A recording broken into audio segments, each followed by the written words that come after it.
ternyata Pak Prabowo pun juga ikutan mikro, ratas, mau detail apa gitu. Keinginan beliau untuk belajar menguasai masalah tuh tinggi. Kita harus belajar dari matahari, Mas. Wih, apa itu, gimana Gus? Matahari itu tidak pernah sombong saat dia bersinar, Mas. Wow. Tapi dia juga tidak pernah minder saat dia tenggelam, Mas. Tapi dia pasti memberikan kehangatan, kehidupan, dan kebermanfaatan bagi bumi dan seisinya, Mas. Begitu juga Gitu. jabatan, Mas. Kalau dia datang, kita dapat, nggak perlu sombong. Kalau turun, nggak perlu sedih juga. Gitu. Oh, gitu. Yang penting adalah impact, Mas. Urip iku urup. Itu benar. Ya kan? Betul itu. Bagaimana hidup itu juga bisa memberikan Ya. penerangan kepada yang lain, memberikan manfaat kepada pihak lain. Betul, Mas. Kita nih suka atau nggak suka, revolusi berikutnya adalah revolusi AI, Mas. Saya khawatir banget kalau kita, anak-anak Indonesia nih, nggak terbuka tentang AI, Mas. Ini nasib Mas, Info A1 jadi gimana, Gus? Nah, saya sebenarnya ini datang ini sekalian mau izin Waduh. cuti panjang. Cuti panjang karena memang kesibukannya lagi banyak, Mas. Banyak, ya? Jadi pengen memberikan sebanyak mungkin manfaat ke orang banyak. Saya juga mulai mau mencoba ngurusin akhirat plan, Mas. Wah, Nah, sih. dua-duanya jalan.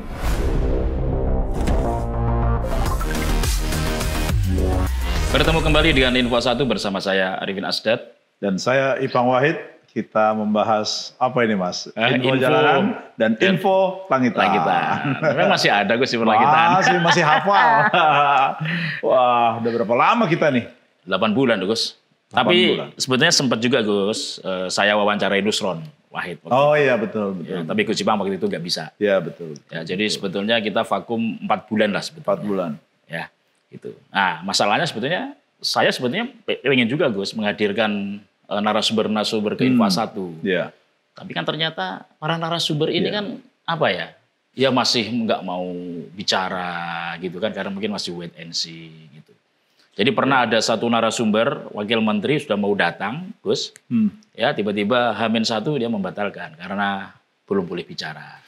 Gitu-gitu. Ya. Itu sih. Jadi mengapa kita vakum lama, dan saya Ya. pikir juga saya juga punya kesibukan, Gus, karena Betul. akhir tahun kemarin ya harus ada, kalau biasalah di perusahaan ini kan harus melakukan business plan, ada UPS juga gitu kan, ada banyak perubahan-perubahan di kemarin. Jadi saya juga fokus di situ, Gus. Ya. Kalau Gus Imang kemana, Gus? Ya. Kalau saya ya macam-macam, Mas, yang diurusin, Mas. Wah, Jadi pasti. kalau tadi ya memang betul saya nerusinnya tentang tamu ya, narsum ya. Mungkin karena memang banyak pihak yang lagi fokus terhadap target-target ya. Ya. Jadi pejabat-pejabat menteri apa gitu, jadi mereka kepingin kerja, nggak kepingin tampil gitu. Nah, Ya, ya. mungkin itu yang Ya, mereka Jadi mungkin itu. masih dalam tahap konsolidasi kan. Ya, Nggak ya. mau. Makanya sebetulnya kan kalau kita lihat itu bagaimana Pak Presiden Prabowo ya terkait dengan kabinet merah putihnya kan banyak melakukan retreat, Ya. kan konsolidasi. Betul. Saya mungkin mereka juga ingin supaya tidak ada informasi yang berlawanan di antara mereka. Ya. Kalau zaman dulu kan sering tuh. Ya. Gitu loh. Kalau dulu itu saya selalu berpikir, wah Pak Jokowi ini orang yang paling detail ya. Karena kan lebih kepada manajer gitu ya. Pak Prabowo tuh makro manajemen. Tapi sekarang ternyata Pak Prabowo pun juga ikutan mikro. Ratas, mau detail apa gitu. Keinginan beliau untuk belajar menguasai masalah tuh tinggi. Nah, dan itu saya lihat ya, kalau kita lihat ini kan Pak Prabowo ini kan banyak juga kunjungan ke luar negeri kan. Ya. Ya kan, kalau setiap bulan kayaknya selalu ada Ya. ke luar negeri dan lain-lain. Dan beliau kalau kita perhatikan, Gus, dari luar negeri itu juga memimpin pengambilan keputusan juga loh. Zoom. Itu pernah kita bisa melihat ya pada saat sengketa 40 antara Aceh sama Sumatera Utara. Ya. Yang pada saat itu dulu ada di Rusia, Ada Rusia. kemudian mengumpulkan sejumlah menteri termasuk Mendagri, ya kan, terus kemudian sekretaris negara, Mensesnek gitu kan, dengan gubernur Aceh sama gubernur Sumatera Utara. Itu ternyata beliau yang memimpin dari sana melalui video telekonferensi. Satset Gitu. memang. Iya, jadi tidak kemudian melimpahkan kepada misalnya wapres atau menteri terkait di dalam negeri. Ya. Dan ini Mas, masalahnya sekarang ini kan karena memang banyak case-nya case global. Jadi akhirnya kunjungan ke luar negeri ini menjadi sangat relevan.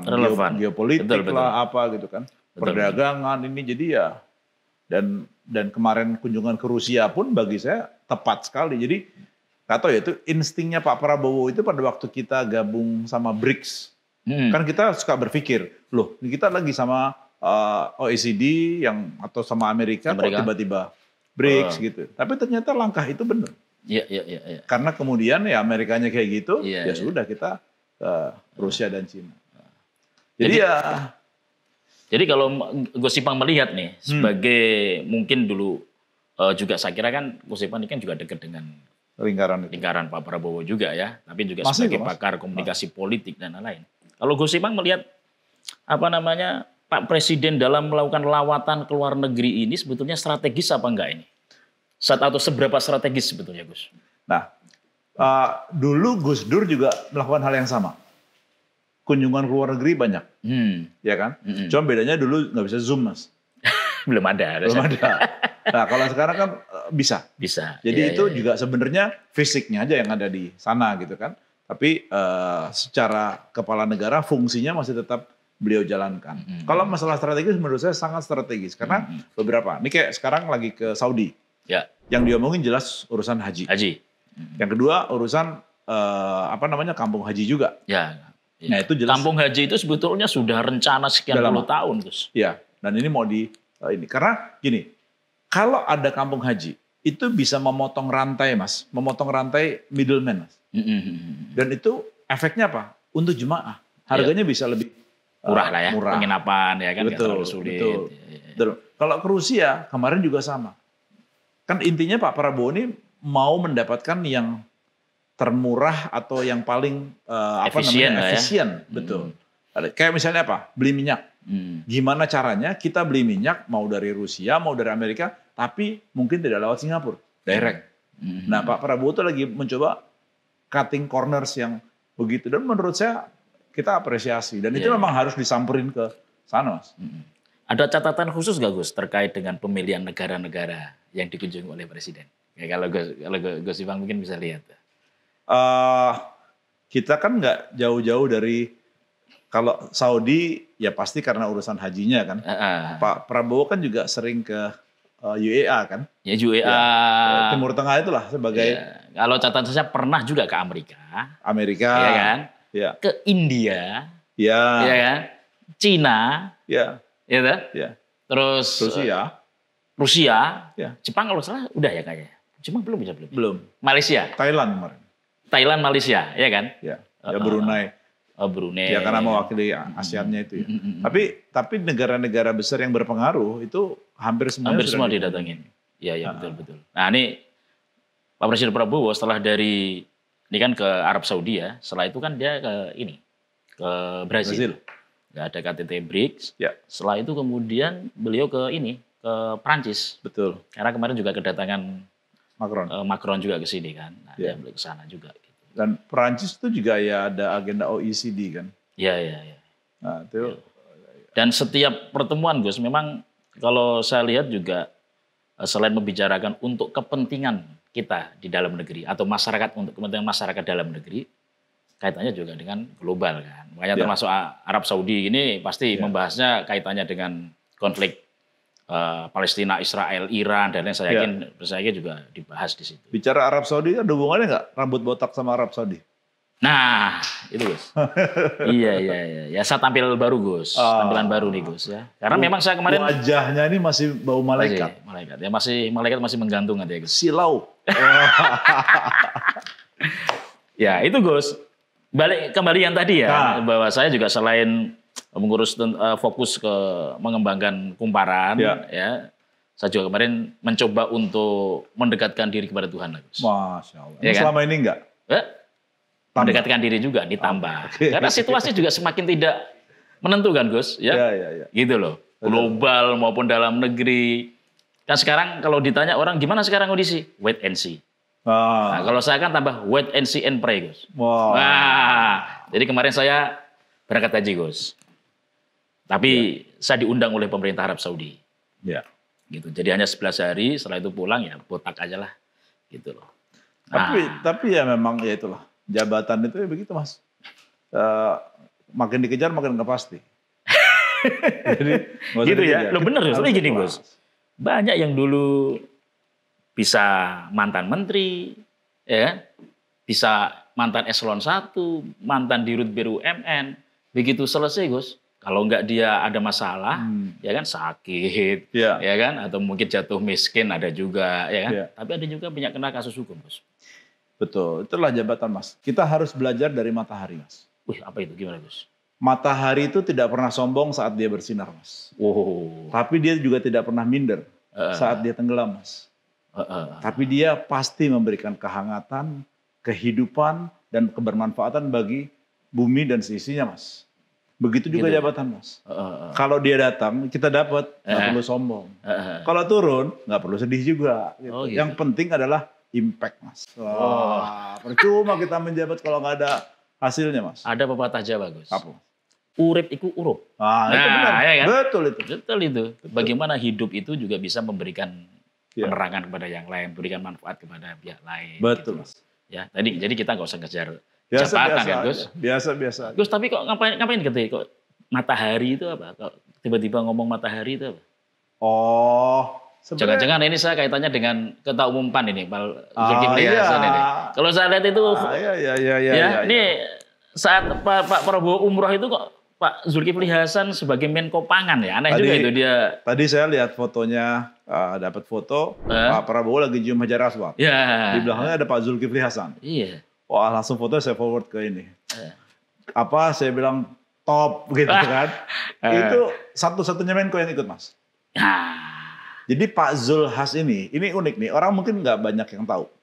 Pak Zulhas ini waktu ke Rusia kan kemarin ikut. Ikut ya? Ikut. Selalu ikut ya, kayak sepertinya ya beliau ya? Banyak ikut. Banyak ikutnya ya? Jadi waktu di Rusia itu kan ikutan ngasih bunga untuk pahlawan-pahlawan Rusia. Yang ke makam pahlawan gitu kan. Nah, setahu saya hanya ada 2 menteri yang diajak sama Pak Presiden. Pak Zulhas sama Pak Syafri. Ya, selain Seskap ya. Iya. Kalau Seskap kan melekat. Selalu melekat. Nah itu. Jadi dari situ kan ketahuan tingkat kedekatannya. Dan yang saya dengar lagi, pada waktu diperkenalkan kepada Presiden Putin. Semua, ini Menko saya, ini begini-begini. This is a very special minister. The most important. Yang paling yang sangat penting lah, kira-kira seperti itu. Jadi betapa memang pentingnya sosok Pak Zulhas. Kita mau cari tahu kenapa. Jadi ternyata memang dikasih tanggung jawabnya beda-beda Mas. Pertama, waktu ditugaskan ngurusin ketahanan pangan yang swasembada pangan, dianggap berhasil sama Pak Presiden. Iya, karena dia melakukan koordinasi juga dengan Menteri Pertanian saya kira. Betul. Yang kedua kemarin Koperasi Merah Putih. Menurut saya bagus dan Pak Presiden 80.000 loh Mas. Koperasi. Dan yang ketiga kelihatannya MBG juga sudah mulai nyendul-nyendul ke arah situ. Jadi ya Pak Prabowo kan modelnya kalau disukai, beliau suka akan ini terus. Jadi sebetulnya sudah nggak relevan dengan Menko Pangan kali ya. Harusnya Menko serba ada. Gitu kan Gus. Alfamart dong. Tapi memang kedekatan Pak Bang Zulhas ini dengan Prabowo memang sangat kelihatan sih Gus. Kan track record Mas. Udah berapa kali pilpres gitu kan. Tapi ya saya udah lama nih Mas ngomong politik nih Mas. Tapi ya cukup lah mungkin lah. Ya, sebetulnya kan banyak sekali Gus peristiwa politik yang terjadi ya setelah kita mungkin vakum sekian bulan ini Gus. Iya. Tapi yang menarik sebenarnya saya Gus, soliditas menteri, wakil menteri itu saya kira lumayan oke ya. Maksudnya tidak ada reshuffle yang begitu tidak kan isu reshuffle itu kan selalu datang gitu kan. Tapi sampai sekarang nggak terbukti gitu loh. Iya kan? Dalam 1 tahun ya. Jadi menurut saya efektif ya. Iya. Tapi Gus Bang lihat nih, ada nggak rasa optimis gitu terhadap pemerintahan sekarang? Kalau dulu kan gini, maksudnya gini, banyak masyarakat yang menunggu sampai 6 bulan. Ini kan 6 bulan udah lewat kan sebetulnya kan. Gitu. Atau 100 hari, setelah itu 6 bulan, sekarang udah 8 bulan, gitu loh. Nah, tapi dalam perjalanan selama itu memang semakin kelihatan membaik atau gimana Gus? Kalau saya dibanding 3 bulan yang lalu saya lebih convince sekarang, Mas. Karena sudah mulai kelihatan patternnya. Wajar ya kalau misalnya pergantian ke administrasi itu, kekuasaan itu pasti akan ada riak ya. Dan adjustment-nya itu kan nggak gampang, Mas. Jadi kalau bahasanya DJ, beat per minute-nya kan mungkin berbeda. Nah, gimana caranya supaya lagunya bisa tetap enak kedengarannya. Nah, ini juga sama. Dan menurut saya sudah cukup bagus berjalannya. Tinggal permasalahannya adalah mengkomunikasikan ini keluar. Itulah. Komunikasi saya kira sempat menjadi catatan ya kemarin ya. Sempat ya. Sekali lagi itu masalah proses, Mas. Masalah kebiasaan. Nah, sekarang sudah mulai bagus. Yang saya dengar sekarang konsolidasi antar kementerian lembaga semuanya lagi mau di-pool di PCO, Mas. PCO. Nah, jadi yang Hasan. Dulu Hasan Nasbi ini sempat mundur, ya kan? Ternyata nggak jadi mundur kan? Ternyata Pak Prabowo katanya nggak mau bolehkan. Ya. Jadi sekarang malah akan diperkuat nih PCO ya? Akan diperkuat. Akan diperkuat. Setahu saya budgetnya akan didapat dari beberapa kementerian lembaga. Dikonsolidasikan ke situ. Konsolidasikan ke situ. Saya sangat mendukung karena biar bunyinya satu suara, Mas. Jadi PCO itu nantinya nggak cuma ngurusin presiden saja, tapi juga pemerintahan in general. Memang harus begitu kan? Harus satu suara biar nggak pecahan. Ya kalau saya lihat beberapa program besar, Gus, ya yang sudah sudah dilakukan oleh Pak Prabowo kan memang MBG. MBG masih dalam proses ya, makan bergizi gratis gitu ya. Yang kedua mungkin Danantara kali, Gus ya. Danantara saya kira juga itu transformasi yang menurut saya cukup besar ya di situ ya, banyak sekali perubahan. Walaupun sebetulnya kalau saya lihat sih masih perlu kita tunggu nih sebetulnya. Ya. Saya nggak khawatir karena saya sangat kenal dengan ketiga pimpinannya. Kenal itu maksudnya benar-benar kenal lama loh, Mas. Saya pernah lihat itu Gus Ipang mengumpulkan menjadi moderator 3 pimpinan waktu itu kan. Sebelum dilantik ada Pak Rosan, ada Pak Pandu, ada Pak Doni ya kan. Ya, Pak Rosan teman lama lah ya. Pak Doni teman saya di Kein, Mas. Komite Ekonomi. Kalau Pandu ya udah teman main. Saya malah sering bergaul sama ibunya. Jadi ini ya. Tapi ya kenal baik lah. Artinya mereka orang yang sangat capable. Sangat capable. Apalagi Doni ya. Saya sangat yakin di bawah Mas Doni sama Bang Pandu ini Danantara akan bagus. Sangat percaya, Mas. Karena apa? Karena saya tahu track record ya. Dia nggak mau tampil. Doni ini kan memang nggak mau tampil, Mas. Maksudnya gue nggak suka yang gitu-gituan.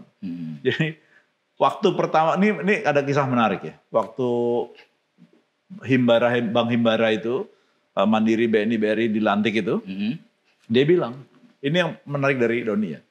Bapak Ibu selamat, Bapak Ibu tidak berhutang sama siapa-siapa, tidak berhutang sama siapa atau siapapun juga. Kami hanya mau Bapak dan Ibu kerja yang benar. Tidak boleh main golf di hari kerja. Istri nggak boleh ikut-ikut, dia kan? Protokol juga udah nggak usah terlalu banyak. Itu di hari itu. Kalau ini kan baru kedengeran ya. Padahal sebenarnya pada waktu pelantikan itu udah ngomong begitu. Karena memang itu paling benar. Udah kerja yang benar aja. Yang kita kejar adalah profit. Ya pastilah bisnis kan ngomongin ke profit.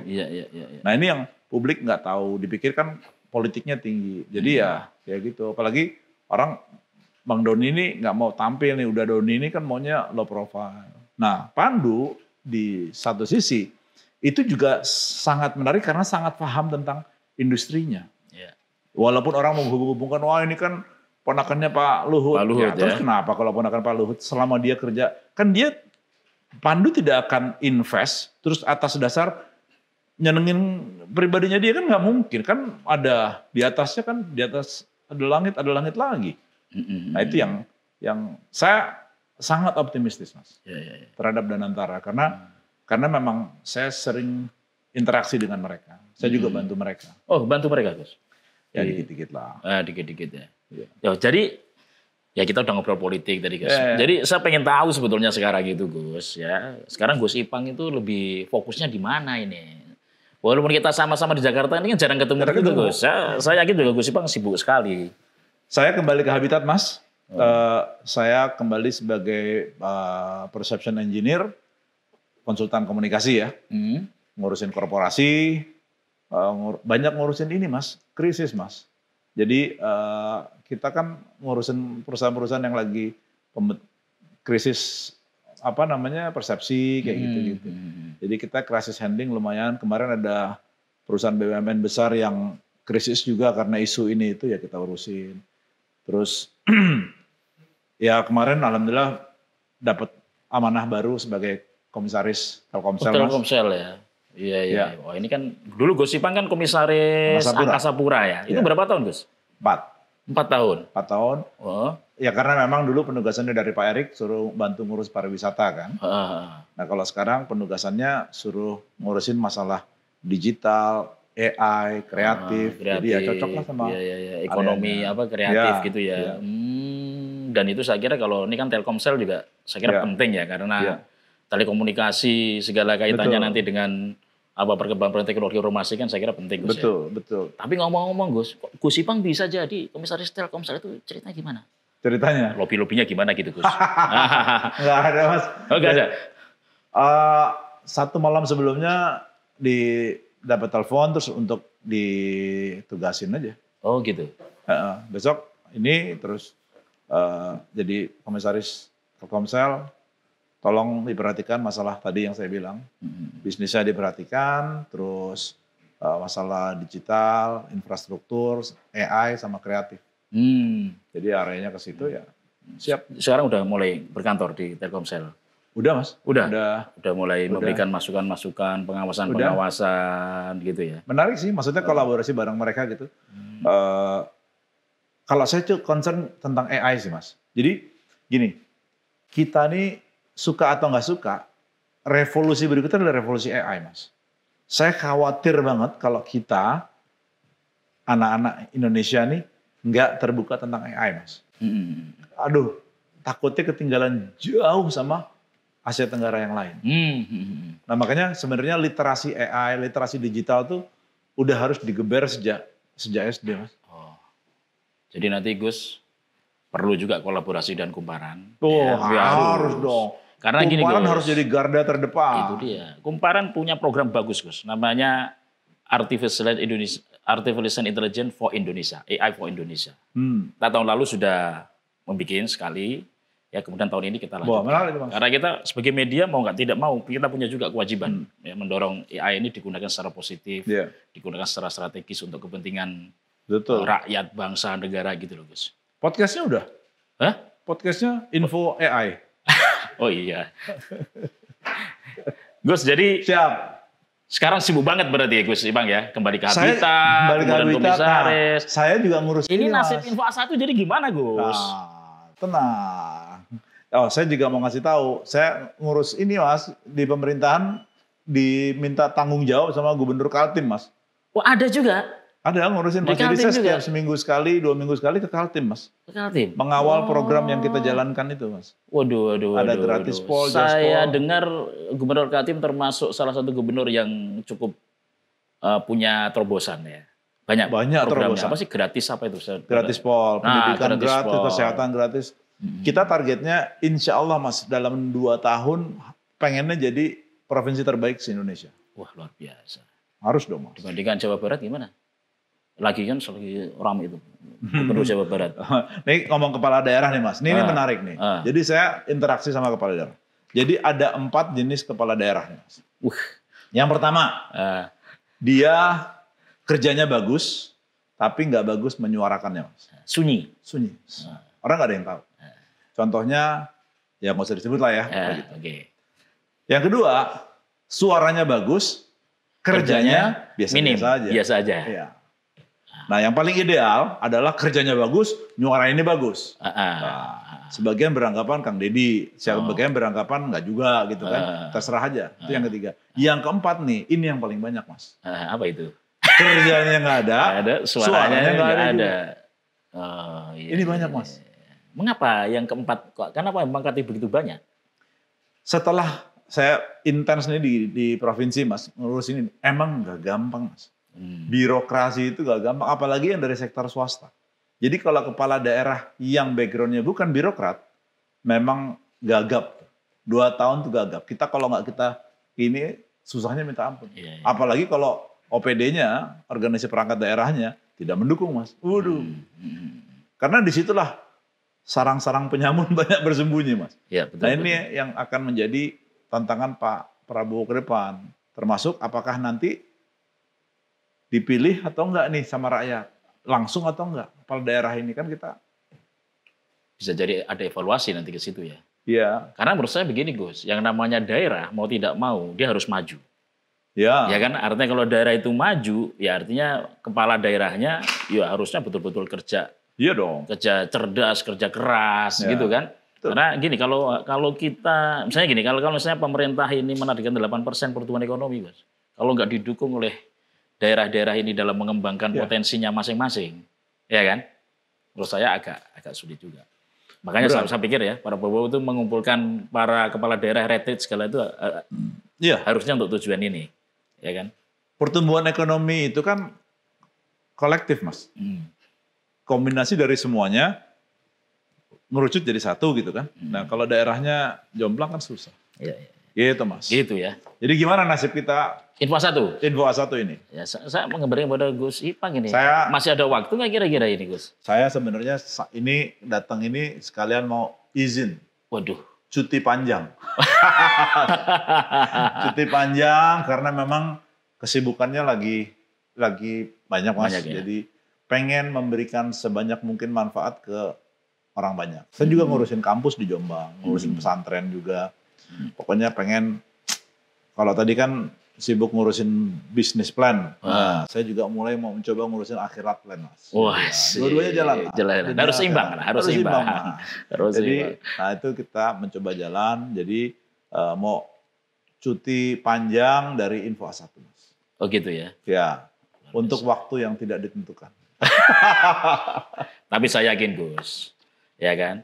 Memang ada masa perjumpaan, ada masa perpisahan. Iya. Suatu saat nanti saya kira juga kita bisa bersatu lagi, Gus. Ya.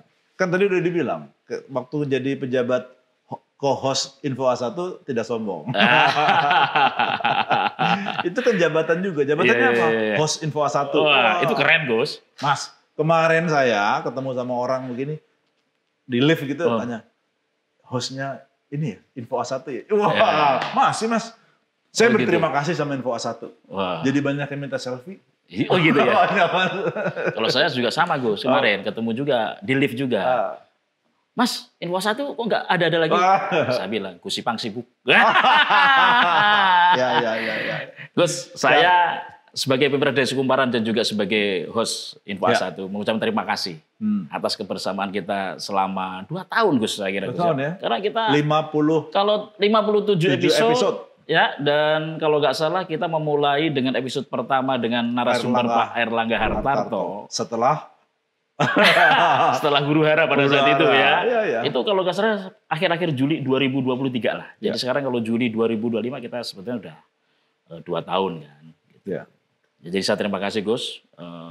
Kami juga sangat terbantu ya dengan adanya kehadiran Gus Ipang, karena saya kira juga Gus Ipang banyak memberikan masukan juga buat kami. Ya, tapi saya gini, Gus, saya mohon izin nih, Gus.